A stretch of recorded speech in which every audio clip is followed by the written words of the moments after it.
Hello everyone. आज से number theory start हो रही है और नंबर थ्योरी में हम सबसे पहला टॉपिक जो पढ़ा रहे हैं वो डेफिनाइट इक्वेशन है। डेफिनाइट इक्वेशन क्या है और इसमें किन किन सॉल्यूशंस की बात करेंगे, कब सॉल्यूशन कंसिस्ट करेगा, कितने सॉल्यूशन होंगे, इन सब की हम बात करेंगे। तो सबसे पहले जान लेते हैं डेफिनाइट इक्वेशन है क्या। Equation of the form a1x1 plus a2x2 and so on plus an(xn) is equal to m. In this form, this is a linear definite equation. In two variable, if we can say ax plus by is equal to c. This is also definite equation of two variables. X square plus y square is equal to z square. This is also definite equation, well known as triplet equation. Triplet equation. X की power n plus y की power n is equal to z की power n. This is equation known as Fermat's equation. Fermat's equation. ये well known equation है क्योंकि इसका after 100 years Andrew Wills ने इस theorem का प्रूव किया था। इसके सोल्यूशन क्या होंगे, किस कंडीशन में कंसिस्ट करेंगे। तो ये बहुत इंपॉर्टेंट थ्योरम है, फर्मेट्स इक्वेशन के नाम से जानी जाती है। इसका प्रूवमेंट है जो एंड्रू विल्स ने दिया था। तो इस टाइप की इक्वेशन जो होती है वो डेफिनेट इक्वेशन होती है। हमें यहाँ जो जनरली पढ़ना है वो लीनियर डेफिनेट इक्वेशन हमें पढ़ना है नेट के पर्पज से। तो हम यहाँ लीनियर डेफिनेट इक्वेशन पर सिर्फ चर्चा करेंगे। तो चलिए स्टार्ट करते हैं।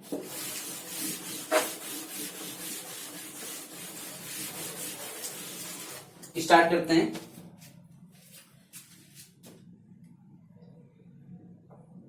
a1x1 plus a2x2 and so on plus an(xn) ये थ्योरम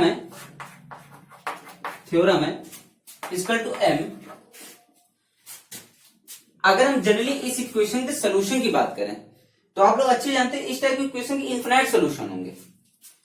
बहुत सारी वैल्यू, निगेटिव, पॉजिटिव, जीरो, हर तरह की वैल्यू मिला लीजिए तो इनफिनाइट सोल्यूशन कंसिस्ट करेगा। तो have infinite number of solution, infinite number of solutions, ये इनफिनाइट नंबर ऑफ सोल्यूशन रखेगा। बट अगर हम इसमें नॉन नेगेटिव सॉल्यूशंस की बात करें तो then have non negative solution, have non-negative solution if and only if GCD of a1, a2 and so on an divides m। यानी कि नॉन नेगेटिव सोल्यूशन तभी कंसिस्ट करेगा जब a1, a2, a3 and an का GCD m को क्या करे, divide करे। बड़ा इंपॉर्टेंट रिजल्ट है, ध्यान रखिएगा कि ये तभी सोल्यूशन कंसिस्ट करेगा जब इनका GCD m को डिवाइड करे। सेकंड केस, अब मान लीजिए नॉन नेगेटिव सोल्यूशन तो मिल गया है, पर सोल्यूशन फाइंड कैसे करेंगे। अगर हमें जनरल सिर्फ टू वेरिएबल्स के लिए ax प्लस by बराबर c ये इक्वेशन दी, ये भी डेफिनेट इक्वेशन है, इसके भी सोल्यूशन इनफिनाइट होंगे। अगर हम जनरली इसकी बात करें, ये इसी का एक केस बता रहा हूं टू वेरिएबल्स के लिए, तो इसका total number of first case, total number of solution, total number of solutions, total number of solution होंगे infinite, total number of solution infinite. Non negative solutions when GCD of a, b divides c। अगर a और b का GCD divide c को कर रहा है तब non negative solution consist करेगा। थर्ड, इसको बी पार्ट दे दी। थर्ड, सोल्यूशन होंगे किस फॉर्म में, हम सोल्यूशन निकालेंगे कैसे। तो हमें क्या है, एक पर्टिकुलर सोल्यूशन मान लीजिए, हमें एक स्टैंडर्ड सोल्यूशन अगर मिल जाए तो मान लिया वो स्टैंडर्ड सोल्यूशन x0, y0 हमें मिल गया, x0, y0 हमें एक स्टैंडर्ड सोल्यूशन मिल गया। तो हम इसका जो रिलेटिव सोल्यूशन होगा वो होगा x is equal to x0, x equal to x0 minus b dash t, x equal to x0 minus b dash t and y is equal to y naught plus a dash t plus a dash t. ये इसका general solution होगा। क्या होगा? इसको कहेंगे general solution. अब यहां बात करते हैं ए डैश बी डैश क्या है। Where A dash is equal to A, solution में A upon GCD of A comma B and B is equal to B dash is equal to B upon GCD of A comma B. तो फिर से जरा एक बार देख लीजिए summary इसकी। a1x1 plus a2x2 and so on anxm बराबर m have infinite number of solution, have non-negative solution if and only if GCD of A1, A2 and so on An divides M. The particular case of two variable Ax plus By is equal to C have total number of solution infinite. Non-negative solution consist if GCD of A, B divide C. Non-negative solution consist if GCD of A, B divide C. So what type of the solution? ये general solution. So let x naught comma y naught be the particular solution. Then x is equal to x naught minus b dash t and y is equal to y naught plus a dash t is the general solution, where a dash is equal to a upon gcd of a comma b and b dash is equal to gcd of a comma b. This is the summary of definite equation. So let's start one problem.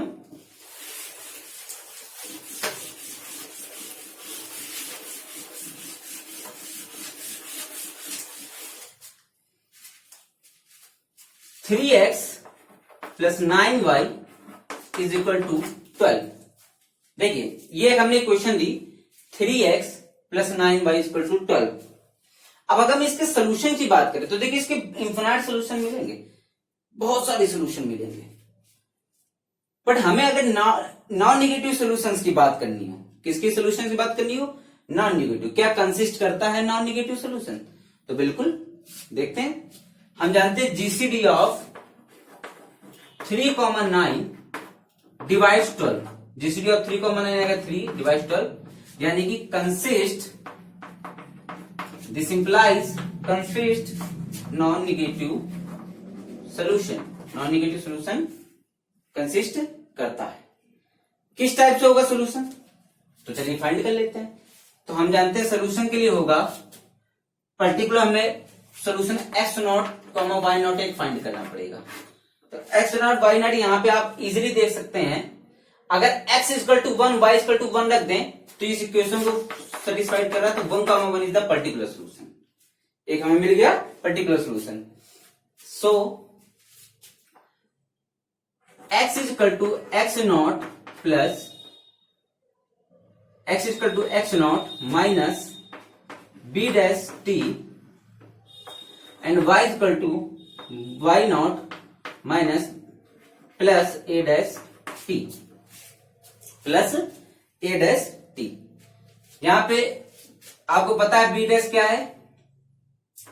ये implies करता है x naught 1 minus b dash b upon GCD of a comma b into t and 1 plus a upon GCD of a comma b into t।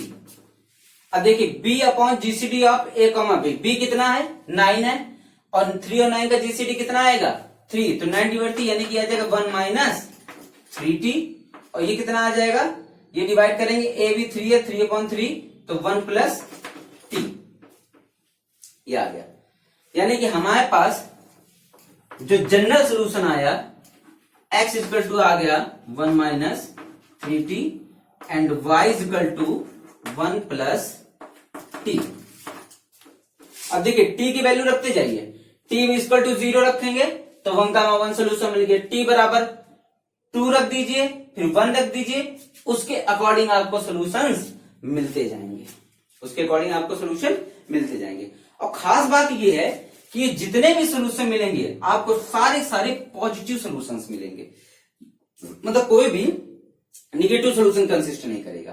तो इस type से हमें non negative solution मिल जाएंगे। तो चलिए, ये तो रही बात इसकी। अब थोड़ा इंपॉर्टेंट चीज पर डिस्कस करते हैं। इसके आगे बहुत इंपॉर्टेंट रिजल्ट है काउंटिंग प्रॉब्लम्स पर। हम अब आपको इसमें काउंटिंग प्रॉब्लम डिस्कस करेंगे। काउंटिंग प्रॉब्लम के लिए if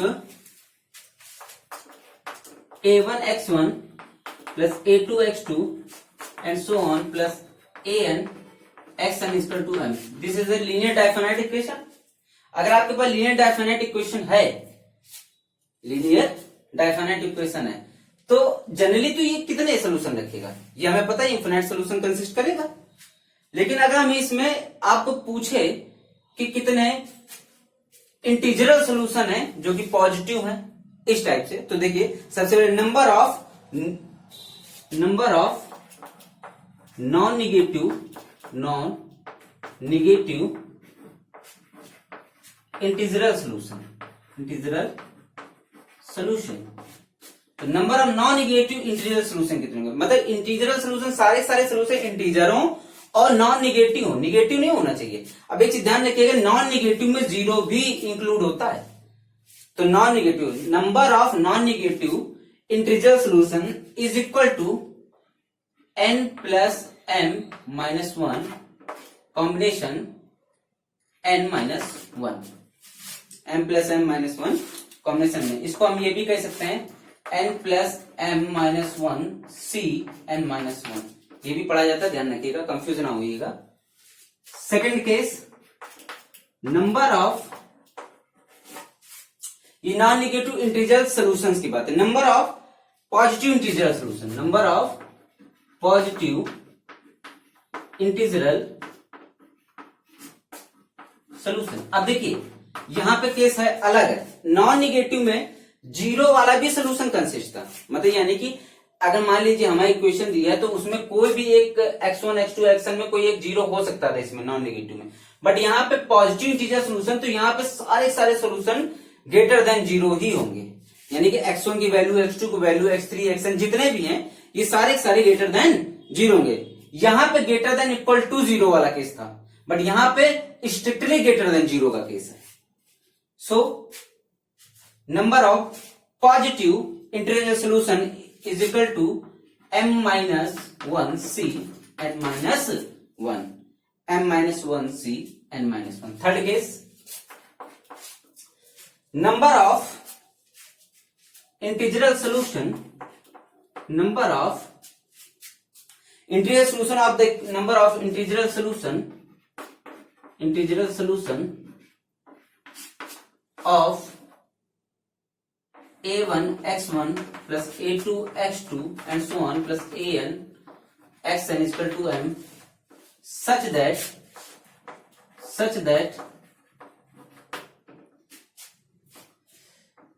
x1 is greater than a1, x2 is greater than a2 and so on, xn is greater than equal to an। ये अगर साथ में हमें कंडीशन दे रखी हो, then number of solution is equal to, the number of solution is equal to n plus m minus 1 minus k, ये combination का symbol है, and n minus 1 where k is equal to summation ai is equal to 1 to n।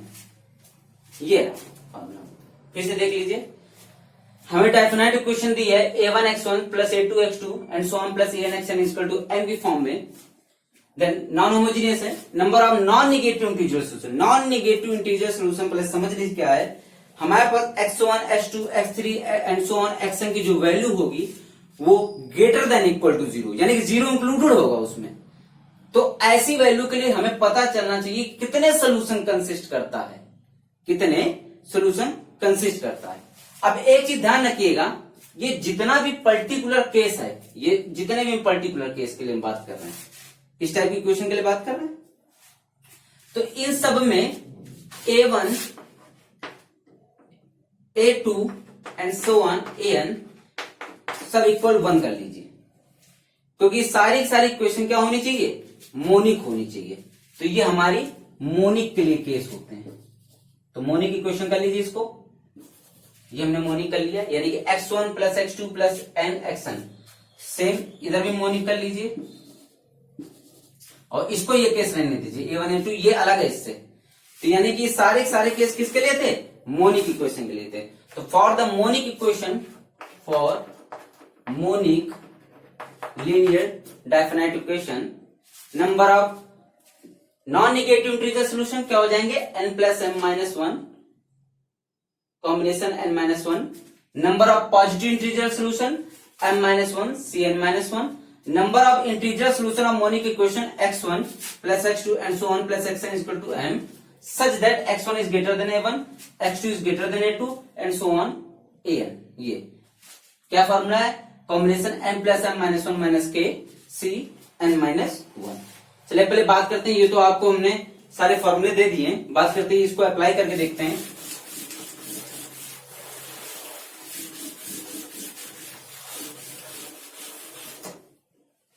Apply करते हैं इसको। Apply करने के लिए हमारे पास एक इक्वेशन ले ली हमने, बात करते हैं x plus y plus z equal to 3। ये देखिए ये 3 वेरिएबल्स की इक्वेशन है, x plus y plus z equal to 3 और मोनिक है, क्यों, क्योंकि सबके आगे कोएफिशिएंट क्या है, 1 है। अब हम इसके टोटल सॉल्यूशंस की बात करें तो बच्चों इन्फिनाइट सॉल्यूशन आएंगे, टोटल सॉल्यूशन, क्योंकि ऐसे इन्फिनाइट है कि मान लीजिए x बराबर 3 लिख दिए, इसको 0 0 करते जाइए, 3 इसको 6 रख दीजिए, इसको रख दीजिए -3 ऐसे मतलब बहुत सारे इंटीजर सॉल्यूशन में। बट अगर हमसे कहे कि चूंकि मेन बात आपसे यही होगी, जो इंपॉर्टेंट चीज पूछी जाती, टोटल नंबर ऑफ सॉल्यूशन तो इन्फिनिटी देगा, मेन चीज होती है कि पॉजिटिव सॉल्यूशंस की बात पूछता है, यानी कि number of non negative integral solutions की बात पूछेगा। तो इस केस में number of non integer solution हमें फाइंड करने हैं, तो हम फार्मूले से बाद में फाइंड करेंगे, पहले हम चलो चेक करके देख लेते हैं फार्मूले से। तो फार्मूले के अकॉर्डिंग क्या होगा, number of non negative integral solution equal to, क्या था formula, n plus m minus 1 c n minus 1। तो ठीक है, n कितना है, देखिए यहां पे 3 वेरिएबल्स हैं, तो n बराबर कितना हो गया, 3 हो गया, और m बराबर कितना हो गया, 3 हो गया। 3 प्लस 3 6 माइनस 1 यानी कि 5 c, n कितना है, 3 वेरिएबल्स हैं, देखिए x y z 3 वेरिएबल्स, तो n बराबर 3 हो गया, और m बराबर कितना है, 3, तो m बराबर 5c2। 5c2 की वैल्यू आपको पता है कितनी आएगी, निकाल लीजिए, factorial 5 upon factorial 3 into factorial 2, तो ये कितना हो जाएगा, 5 को 20 10 आ जाएगी वैल्यू। यानी total number of non negative integral solution कितने हो जाएंगे, 10 हो जाएंगे, total number of non negative integer. अब ये देखिए निकाल के देखते हैं किस तरह से निकालेंगे। तो चलिए बात करते हैं, एक तो हो गया 1,1,1, देखिए 1 1 1 रख दीजिए, 3 आ गया, ठीक है। अब एक क्या करा हमने, 3 0 0, ये हो गया, x बराबर 3 रख दिया, ये 0 कर दिया। अब ऐसे एक बार y3 रखिए, फिर z3 रखिए, तो देखिए 0 3 0 0 0 3, देखिए 4 सॉल्यूशन मिल गया हमें ये करने पर। अब इसके बाद 0 को हम वेरिएट करते जाएंगे। हमने क्या किया, x बराबर रखा 1, y बराबर रखा 2, और ये रख दिया 0, देखिए 1 2 0, ये भी देखिए 3 देगा। इस बार क्या किया, 1 2 0 0 इधर फिक्स कर दिया, इस बार क्या किया, 0 इधर कर दिया, 1 2। अब देखिए इसको 0 तो पहली बात हम कर रहे थे वेरिएट, अब इसको भी तो आपस में चेंज कर सकते हैं, तो इससे हमें अलग सोल्यूशन मिलेगा, 2 1 0। अब मतलब अभी हम अभी हम क्या कर रहे थे, 0 को एक्स वाई जेड की पोजीशन में फिक्स कर रहे थे। अब हम एक्स वाई को आपस में चेंज करा, इसमें क्या करा, एक्स और जेड को आपस में चेंज कर दिया, और इसको क्या करा, आपस में इसमें चेंज कर दिया, ये इससे। तो देखिए जरा काउंट करिए टोटल सोल्यूशन, 1 2 3 4 5 6 7 8 9 10। ये 10 सोल्यूशन होंगे जो क्या है, number of non negative integral solution. अब देखिए number of non negative integral solution ये 10 आए, और देख लीजिए यहां पे कोई भी निगेटिव वैल्यू नहीं है एक्स वाई जेड के लिए, एक्स वाई जेड के लिए कोई भी निगेटिव वैल्यू नहीं है। अब अगर इसी में हम पूछ देता कि नंबर ऑफ पॉजिटिव सोल्यूशंस, तो पॉजिटिव सोल्यूशन में आपका जीरो भी चला जाता। मैंने बताया था कि पॉजिटिव सोल्यूशन में जीरो भी, तो फॉर्मूले के according number of positive solution is equal to m-1 Cn-1। m कितना है, 3 है, तो 3-1 2, Cn बराबर 2C2, 2C2 वैल्यू आएगी 1, यानी कि number of positive solutions only 1 आएगा, यानी कि x की, y की, z की वैल्यू तीनों की पॉजिटिव ग्रेटर देन 0 होनी चाहिए। तो ऐसा केस कौन सा है, देखिए इसमें भी 0, इसमें भी 0, इसमें भी 0, इसमें भी 0, इसमें भी 0, इसमें भी 0, इसमें भी 0, इसमें भी 0, यानी कि सिर्फ हमारे पास 1,1,1 ही एक ऐसा सोल्यूशन है जो पॉजिटिव सोल्यूशन है, जो कि 0 नहीं रख रहा है, एक्स वाई जेड किसी के लिए 0 नहीं रख रहा। तो यानी कि आ गया फॉर्मूले के according number of positive solution भी 1। क्लियर है। चलिए इसके बाद जो थर्ड केस है वो सबसे इंपॉर्टेंट केस है, उसके अकॉर्डिंग में प्रॉब्लम बनानी पड़ेगी, तो उसके लिए हम बात करते हैं। थर्ड जो पार्ट है उसके अकॉर्डिंग हम समझाते हैं। अब इसी क्वेश्चन में हम अगर ये कह देते हैं, ध्यान समझिएगा, हमें क्वेश्चन दिए x plus y plus z equal to 3, और हम कह देते सोल्यूशन हमें चाहिए such that x is greater than 0, x is greater than और इक्वल टू 0। हमें ये कंडीशन दे दी है कि x की वैल्यू या तो 0 के बराबर होनी चाहिए या 0 से बड़ी होनी चाहिए। हमें इस तरीके के इसके सारे सोल्यूशन चाहिए, यानी कि find the solution of the equation x plus y plus z equal to 3 such that x is greater than equal to 0, यानी कि x हमेशा 0 के बराबर या 0 से बड़ा होना चाहिए। तो फॉर्मूले के अकॉर्डिंग, थर्ड फॉर्मूले के अकॉर्डिंग ये जाएगा, तो यानी कि उसमें टोटल नंबर ऑफ सोल्यूशंस हो जाएंगे। फॉर्मूला क्या है, n plus m minus 1 minus k और n माइनस 1, जहां k बराबर क्या होता है, समेसन ai। अब देखिए k बराबर होता है समेसन ai, जहां पे ai बराबर के लिए अगर हम बात करें तो ai बराबर क्या है, 0, a1 बराबर 0 है, तो यहां 0 रख देंगे, तो इसके अकॉर्डिंग क्या हो जाएगा, a1 0 रखेंगे, तो यानी कि n बराबर रखिए कितना, m बराबर आपका हो जाएगा 3 3 6 माइनस 1 5 C2, इसकी वैल्यू है 5 C2 बराबर 10, यानी कि टोटल नंबर ऑफ सोल्यूशन जिनमें x की वैल्यू 0 से बड़ी या 0 बराबर है, ये सारे के सारे सोल्यूशन है। देखिए सबकी वैल्यू 0 से x की वैल्यू सब में 0 से बड़ी या 0 के बराबर भी कही रहा है, इसलिए 0 इंक्लूड होगा, तो ये सारे के सारे सोल्यूशन हो जाएंगे। अब इसी केस में हम सेकंड केस बोल दें एक और, ये फर्स्ट केस है, सेकंड केस। अब हमने क्या किया कि y की value greater than equal to 1, y की वैल्यू ग्रेटर, अब तो k यहां क्या हो जाएगा, k बराबर हो जाएगा यहां पे इस केस में 1, तो निकाल लीजिए n 3 3 6 माइनस 1 5 माइनस 1, देखिए n बराबर 3, m बराबर भी 3 3 6 माइनस 1 कितना होगा 5 माइनस 1, और ये कितना हो जाएगा 3 माइनस 1, यानी कि आ जाएगा 4C2। 4C2 की वैल्यू आप निकाल लीजिए, factorial 4 upon factorial 2 into factorial 2, यानी कि कितना हो जाएगा 24/4, यानी कि 6। यानी कि ऐसे कितने सोल्यूशन हैं जिनमें y की वैल्यू 1 के बराबर या 1 से बड़ी आ रही है, तो 6 निकलना। तो देखिए y की वैल्यू 1 के बराबर, तो एक तो ये सोल्यूशन हो गया 1 से बड़ी, 1 के बराबर या 1 से बड़ी, एक ये हो गया 2, एक ये हो गया 3 4 5 6, देखिए 6 आ रहे थे, वो सोल्यूशन ये 6 ये होंगे। थर्ड केस देख लीजिए, इसके बाद अगला केस, z की value greater than equal to 2 कर दिया, greater than equal to 2 change कर दिया, such that z is greater than equal to 2. यानी find the number of solution of the equation x plus y plus z is equal to 3 such that z is greater than equal to 2. तो चलिए उसी के according है. Formula क्या है?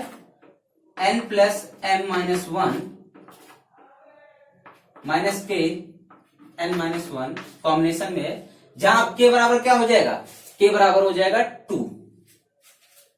तो n plus m 6 minus 1 5 minus 2 3 c2. 3c2 की value कितनी आएगी? 3. 3c2 की वैल्यू 3. तो देख लीजिए ऐसी कितनी वैल्यू जिनमें z की वैल्यू 2 के बराबर या 2 से बड़ी आ रही. ये नहीं है, ये नहीं, ये नहीं. z की वैल्यू 2 के बराबर या 2 से बड़ी, बस यही 3 है. 3 आ रही. देखिए z की वैल्यू 2 के बराबर या 2 से बड़ी. ये 3 सोल्यूशन आ रहे हैं. अब इसी में एक अगला हम क्वेश्चन चेंज करके दे दें आपको कि find the number of solution of the equation x plus y plus z is equal to 3 such that x is greater than equal to 0, y is greater than equal to 1 and z is greater than equal to 2. तीनों condition दे दी हमने. तो फॉर्मूले के according n plus m minus 1 minus k n minus 1 combination. अब देखिए यहाँ k बराबर क्या होगा? k इक्वल टू होगा समेशन i बराबर 1 to 3 ai, यानी कि a1 plus a2 plus a3. a1 क्या है? 0. a2 क्या है? 1. a3 क्या है? 2. यानी कि ये आएगा 3. तो रख दीजिए फॉर्मूले में. 3 प्लस 3 6 माइनस 1 5 और 5 माइनस 3 2 c2 1.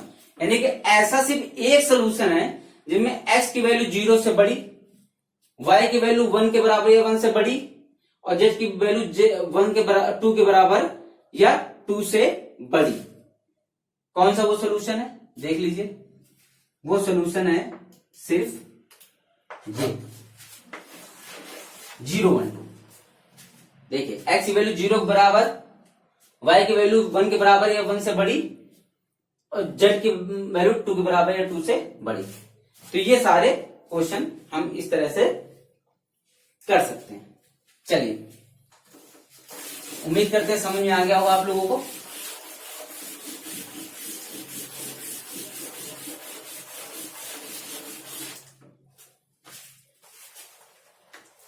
अब बात करते हैं इसी में अगले क्वेश्चन की. सॉल्यूशन ऑफ द फॉर्मेट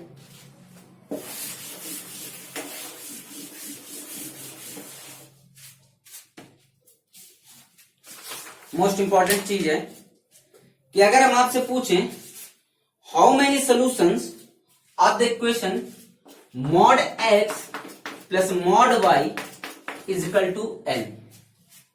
ध्यान समझिएगा, बड़ा इंपॉर्टेंट टॉपिक है ये भी. Mod x plus mod y is equal to n के कितने सोल्यूशन होंगे? Mod x plus mod y is equal to n के. तो यहां पे सोल्यूशन जो होंगे हम इसका डायरेक्ट आपको रिजल्ट बता रहे हैं. अगर कहे कि नंबर ऑफ, लिख लीजिए, number of non zero integral solution, number of non zero integral solution, इसकी बात करेंगे इस इक्वेशन में. Number of non zero integral solutions की. तो देखिए number of non zero integral solution की अगर हम इसमें बात करें तो टोटल नंबर ऑफ जो सोल्यूशन होंगे वो n पर डिपेंड करेगा. n पे डिपेंड करेगा. n के केस क्या होंगे? n के 4 केस होंगे. Case first, when n is odd but not perfect square, but not perfect square. Second case, when n is odd and perfect square, perfect square. Third case, when n is even but not perfect square. And fourth case, when n is even and perfect square and perfect square. यानी कि अगर इसके total number of solution की बात करें तो ये case होंगे। अब बात करते हैं डायरेक्ट सोल्यूशन कैसे निकालेंगे number of non zero integer solution. तो when n is odd but not perfect square, when n is odd but not perfect square, then total number of solution हो जाएंगे tau n by 2, tau n by 2। When n is odd and perfect square, odd भी है और perfect square, then number of solution हो जाएंगे tau of n minus 1 by 2, tau of n minus 1 by 2। When n is even but not a perfect square, then total number of solution tau n by 4 by 2, tau n by 4 by 2। And when as in even and perfect square, then tau n by 4 minus 1 by 2। अब यहां बात करती है tau क्या चीज है। Tau एक function होता है। किसका फंक्शन होता है? फैक्टर का फंक्शन होता है। यानी कि नंबर ऑफ किसी भी n नंबर के अगर हमें टोटल नंबर ऑफ फैक्टर्स निकालने हो तो वो टाउ n से निकालते हैं। जैसे टाउ n का होता क्या है, अगर हम पहले ध्यान रखें कि टाउ n को हम डिफाइन कर देते हैं, इसी मेथड में डिफाइन करने की कोशिश कर रहा हूं। If n is equal to p की पावर अल्फा इंटू q की power beta and so on, या p की पावर अल्फा इंटू q की पावर बीटा इंटू r की power gamma and so on. यानी कि कोई नंबर n है उसको हमने प्राइम की इंटीजर पावर में लिख दिया है, प्राइम की इंटीजर पावर में लिख दिया है। यानी कि n इक्वल टू p की पावर अल्फा इंटू q की पावर बीटा r की पावर गामा, यानी कि किसी नंबर n को हमने प्राइम फैक्टराइज कर दिया है। तो अगर इस नंबर के टोटल नंबर ऑफ हमें फैक्टर चाहिए तो जो टाउ n इक्वल टू हो जाएगा वो alpha plus 1 into beta plus 1 into gamma plus 1 and so on. Tau F क्या हो जाएगा? Alpha plus 1 into beta plus 1 into gamma plus 1। जैसे एग्जाम्पल के लिए समझते हैं, एक एग्जाम्पल देखते हैं इस पे।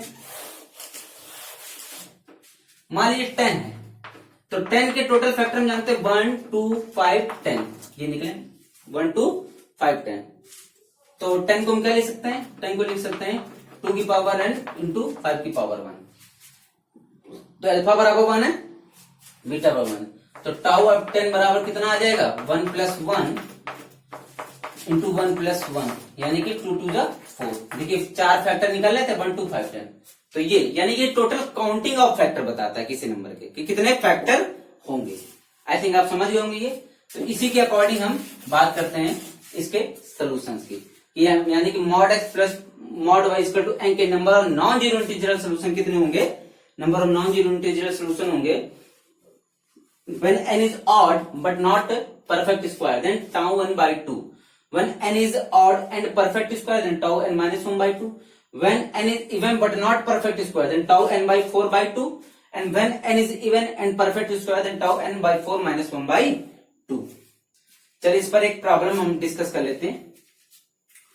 मान लिया हमने mod x plus mod y equal to 135, ये इक्वेशन दे दी। Mod x plus mod y equal to 135।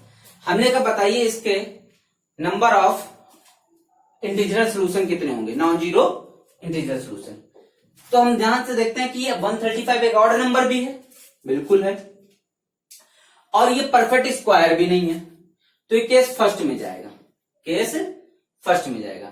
तो यानी कि इसका हमें टाउ ऑफ 135 निकालना है। तो सबसे पहले 135 को हम क्या लिख सकते हैं? 135 को हम लोग करके देख लेते हैं। 15 9 जा 135, तो 15 यानी कि 3 की क्यूब इंटू 5, ये लिख दिया। 3 की क्यूब इंटू 5 135 हो जाएगा। यानी कि टाउ ऑफ 135 कितना आ जाएगा? 3 प्लस 1 इंटू 1 प्लस 1, यानी कि 4 टू जा 8, यानी कि इसके नंबर ऑफ सोल्यूशन कितने आ जाएंगे? 8 बाई 2, यानी कि 4। यानी कि number of integral non zero solution is 4। फिर समझ लीजिए, mod x plus mod y equal to 135 के नंबर ऑफ इंटीजरल सोल्यूशन जो कि नॉन जीरो हो वो कितने निकलेंगे? 4 निकलेंगे। क्यों? क्योंकि solution non zero integer solution n पर डिपेंड करते हैं। अब n यहाँ क्या है? n यहाँ पे है ऑड, जो कि परफेक्ट स्क्वायर नहीं है, तो उसके टोटल नंबर सोल्यूशन फॉर्मूला क्या है? tau n by 2। तो 135 के नंबर ऑफ फैक्टर कितने आ जाएंगे? 8 आ जाएंगे, यानी कि 8 by 2 कितना हो गया? आंसर आ गया 4, यानी कि 4 होंगे। सेकंड केस ले लेते हैं, mod x plus mod y is equal to 121। एक केस ले लिया हमने। अब ये देखिए, ये भी एक ऑड नंबर है, बिल्कुल है, बट ये एक परफेक्ट स्क्वायर है 121। ये ऑड नंबर है, 11 के स्क्वायर 21 होता है, 121, यानी बट ये परफेक्ट स्क्वायर है। तो इसके लिए टोटल नंबर ऑफ हमारे नॉन जीरो इंटीजर सोल्यूशन कितने निकलेंगे? Tau of n minus 1। n कितना है? 121। तो यानी कि टाउ ऑफ 121 माइनस 1 120 by 2, यानी कि 120 के पहले हम टाउ निकाल लें, यानी फैक्टर निकाल लें। तो 120 के टोटल नंबर ऑफ डिविजर्स यानी कि टोटल नंबर ऑफ फैक्टर कितने निकलेंगे?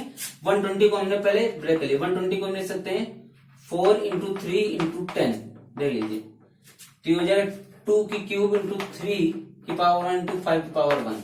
तो 3 प्लस 1 4, 1 प्लस 1 2, 1 प्लस 1 2, 2 2 4 4 4 16, यानी कि आ जाएंगे टोटल नंबर ऑफ सोल्यूशन इसके आ जाएंगे टाउ 120 16 by 2 इज इक्वल टू 8, यानी कि इसके कितने आ जाएंगे? 8 आ जाएंगे number of non zero integral solution. Same manner में आप एन इवन कोई लेके कर लीजिए और ऑड लेके कर लीजिए, इसके अकॉर्डिंग कोई भी एग्जांपल आप ले सकते हैं। जैसे जनरली एक एग्जांपल हम आपको करने के लिए दे भी सकते हैं। यहाँ पे एक 160 ले लीजिए, मान लीजिए x plus y mod x plus mod y इसको 160 का कर लीजिए, या mod x plus mod y इसको 36 ले लीजिए। ये देखिए, ये परफेक्ट स्क्वायर भी है, इवन भी है। इन दोनों को आप निकाल के देखिए कि आपके लिए होमवर्क के लिए आप कर सकते हैं, प्रैक्टिस के लिए ये मैंने बता दिया।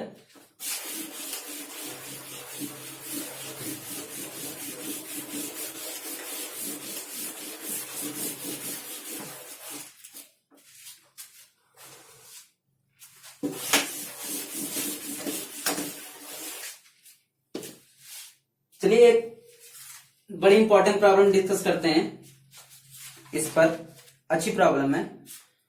Find the number of positive integer solution for find the number of positive integer solution of positive integer solution for a b c d such that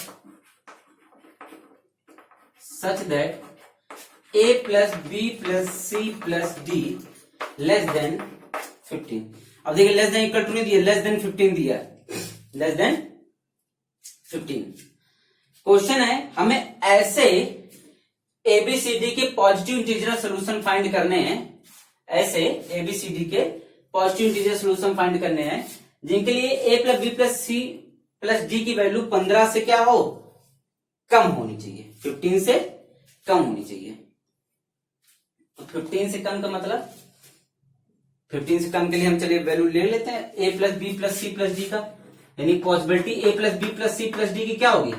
A plus B plus C plus D की sum की जो possibility होगी 14 13, क्योंकि 15 से कम लेना and so on, कहां तक जाएगी? 4 तक जाएगी। अब पूछिए 4 तक क्यों गई? ये आप क्वेश्चन उठता है, 3 तक क्यों नहीं गई? तो 3 तक इसलिए नहीं गई कि मान लीजिए अगर सबकी वैल्यू मिनिमम, चूंकि हमें पॉजिटिव रखना है, जीरो नहीं लेना चाहिए, ए बी सी डी में कोई भी जीरो नहीं होना चाहिए, क्योंकि जीरो होता तो नॉन निगेटिव कहता है, लेकिन इसने स्ट्रिक्टली कह दिया है कि पॉजिटिव इंटीजर सॉल्यूशंस की बात कर रहा है। तो zero a b c d कोई भी 4 वेरिएबल्स में जीरो काउंट नहीं कर सकते हैं। तो जब जीरो काउंट नहीं कर सकते तो मिनिमम क्या रख सकते हैं, मिनिमम वैल्यू रख सकते हैं। ए की वन रख दीजिए, बी की वन रख दीजिए, सी की वन रख दीजिए, डी की वन रख दीजिए। तो है कि मिनिमम तो 1 1 रखना ही पड़ेगा, तो इसलिए 4 तक जाएगा। कहां तक जाएगा? 4 तक। तो अब इसके अकॉर्डिंग ये हमारे पास इसका सम, तो इसके अकॉर्डिंग हमारे पास जो क्वेश्चन बनेगा वो क्या बनेगा, इसके जो total number of positive integer solution है, तो उसके लिए हमें टोटल नंबर ऑफ इक्वेशंस के सोल्यूशन निकालेंगे। एक इक्वेशन है A plus B plus C plus D equal to 14, A plus B plus C plus D equal to 13, A plus B plus C plus D equal to 12 and so on, A plus B plus C plus D equal to 4। अब इसके लिए हम जानते हैं number of positive integer solution का formula हमने क्या बताया था, अगर हमारे पास x1 plus x2 plus x3 and so on, अगर x1 plus x2 and so on plus xn equal to m, ये इक्वेशन दी है हमने। इसके अगर टोटल नंबर पॉजिटिव सॉल्यूशंस की बात करनी थी तो क्या निकला था, इसके टोटल नंबर पॉजिटिव सॉल्यूशन निकलते थे m-1c n-1, ये फॉर्मूला था m-1c n-1, number of positive integer solution क्या था फॉर्मूला, m-1c n-1। तो इसके अकॉर्डिंग क्या हो जाएगा, देखिए ये 4 वेरिएबल्स हैं, तो n बराबर 4 हो गया, m बराबर कितना है 14 हो गया, तो 14 - 1 13c3, इसके अकॉर्डिंग क्या हो जाएगा 12c3 and so on 3c3। इन सारी वैल्यूज को ऐड कर दीजिए, यानी कि 13c3 plus 12c3 and so on plus 3c3, इन सबको सम कर लीजिए, आंसर आएगा 1001। व्यवहार वाला आंसर है, व्यवहार में मिलने वाला इसका ये आंसर आएगा। तो ये करने का प्रोसेस है। तो आज की वीडियो में हमने डायफोनेटिक इक्वेशन बताई, काफी लंबा लेक्चर रहा ये। अब इसके बाद हम स्टार्ट करेंगे आगे के number theory topic, Euler 5 function और आपके जितने भी कॉची इक्वेशन, फॉर्मेट्स थ्योरम, इन सब पर डिस्कस करेंगे। फिलहाल ये मान लीजिए नंबर थ्योरी स्टार्ट कर दी हमने। नंबर थ्योरी का फर्स्ट लेक्चर था, एचसीएफ का यूज, जीसीडी की यूज, आइलर 5 फंक्शन का क्या यूज है, इन सब पे डिस्कस करेंगे। चलेगा, टॉपिक वाइज चलता रहेगा।